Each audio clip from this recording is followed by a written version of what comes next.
Hey, welcome to Mondays, my day off, and when I don't have to wake up until noon 30. This isn't gonna work, so give me 1 second so I can get something done. I'll be right back. There we go. I got my hair cut this short in the hopes that I don't have to get it cut again until the end of the summer because $15 for a haircut is completely unreasonable. We'll see how that goes. But anyways, I got a job for a company that will remain unnamed in case I ever want to complain about them to the ends of the earth, but I work in the toy department and mainly on weekends, so I'm constantly cleaning up because kids, and sometimes more annoyingly adults, move one thing to a completely different aisle of things of a completely different category. I don't know who thinks hoses belong with the Legos, but you know, I gotta fix that. Cleaning and doing stuff. Always stuff to be done. But I'm so bored.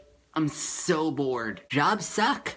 If I could, I'd be one of those permanent students, which may sound awful at first, but you don't really have to worry about your GPA when you never plan on leaving. I would be working full-time right now, but this company would rather not give me automatic health and other benefits and the like. So I'm part-time, still trapped in Round Rock. Not much to do here, so to fill my time, I found myself being super exciting. I spend at least 4 hours a day on my days off watching things like Crash Course and anything I could really find online to prepare myself for the classes I'll be taking this coming semester, as well as reading cool books like these. You can really tell how cool I was in high school just by looking at this book cover. If it makes it seem any better, I'm only reading that book because it's a homework assignment for a podcast I listen to. Anyways, apparently a recent Austin census found that only 20% of local musicians are female. And everyone is surprised by this for some reason. The music industry is just like the field of science when it comes to sexism. We generally don't have our young daughters learning how to play the electric guitar. And when a girl is a musician, it's treated as a weird oddity. Like, it's crazy how much people's minds are blown when they learn that a girl is either a bassist or a drummer. And when it comes to songs, we prefer our women writing about their monogamous relationships. And rock music especially has the issue of thinking that women do not have the aggression necessary to be part of the rock scene, somehow completely ignoring the fact that I Love Rock and Roll was written by a woman. Anyways, that was my way of transitioning into the thought that I was thinking about writing songs for this channel. What do y'all think? But I'll see you next week.